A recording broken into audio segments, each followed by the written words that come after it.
Hey guys, and welcome back to another Zima devlog. It's been a little while since the last update, but believe me, we've been super busy behind the scenes and have some really exciting progress to share. In today's devlog, we're going to dive into our new and improved dungeon environment. We're going to explore a brand new area we haven't showed off yet called the Sacred Grotto, where you'll spend your currency on fresh gear, and check out our adorable pet slimes and how they're starting to come together. If you see something that piques your interest, please consider wishlisting Zima on Steam. It truly helps us out more than you think. Now let's go ahead and kick things straight off by talking about the Sacred Grotto, because I'm honestly over the moon with how it's shaping up. Now keep in mind, there's still plenty of placeholder content here and a lot more work to be done, but I'm loving the atmosphere and the direction so far. So for a little bit of background, the Sacred Grotto is going to be a verdant beacon of tranquility that's tucked beneath Zima's home in the raging storm above. Here you'll spend frost echoes, a currency you'll get from defeating enemies in the temples. You'll spend them on new weapons and replenishing your armor points. You'll also be able to spend other resources to get escape runes to safely exit the temples. Now if you look over to one side of the grotto, you'll see an empty area that'll eventually serve as the main gateways to the temples themselves, and we're planning on some kind of portals that are covered in corrupted thorns that'll block the entrances until they're unlocked through playing the game.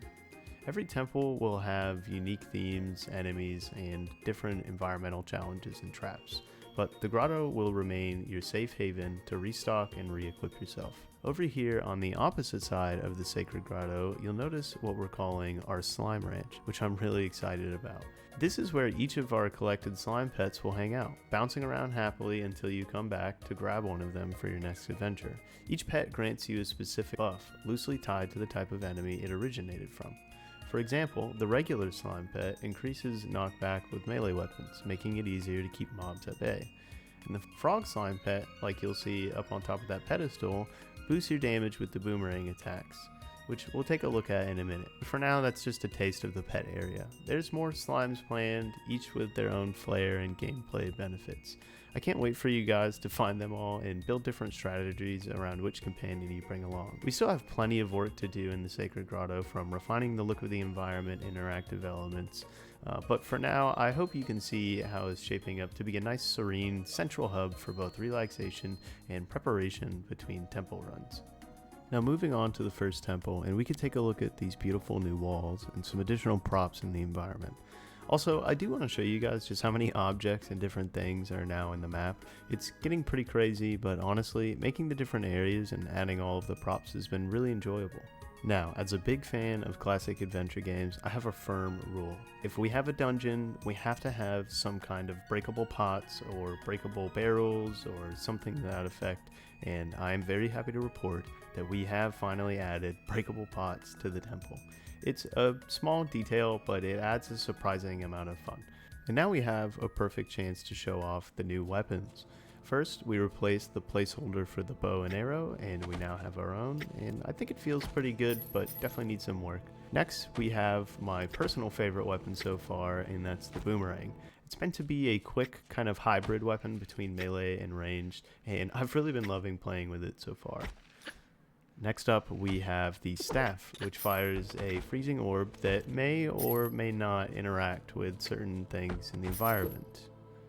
There is also a spear that we're working on, as you can see, but it needs some more cooking. In fact, all of these weapons need some more work, but I wanted to show you the start. There's also been some progress with Zima's home in the form of some more props and polish, with more left to do. So let's go outside to the tutorial area that I haven't talked about much.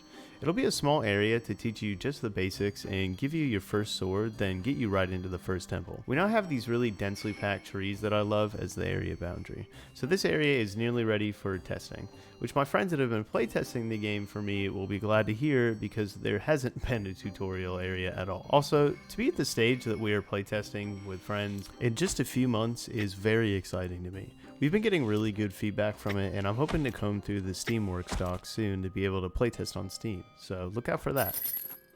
Okay, one last thing. If you're excited about what you've seen, please wishlist Zima on Steam. It might seem like a small action, but it makes a massive difference for indie developers like us. It helps us get noticed on the platform, and it keeps the momentum going strong. And that's about it for this devlog. But stay tuned because we have even more in store. Thank you so much for watching, reading, and supporting us through every step of Zima's journey. And I can't wait to show you what's next. Until then, take care, and we'll see you until the next update.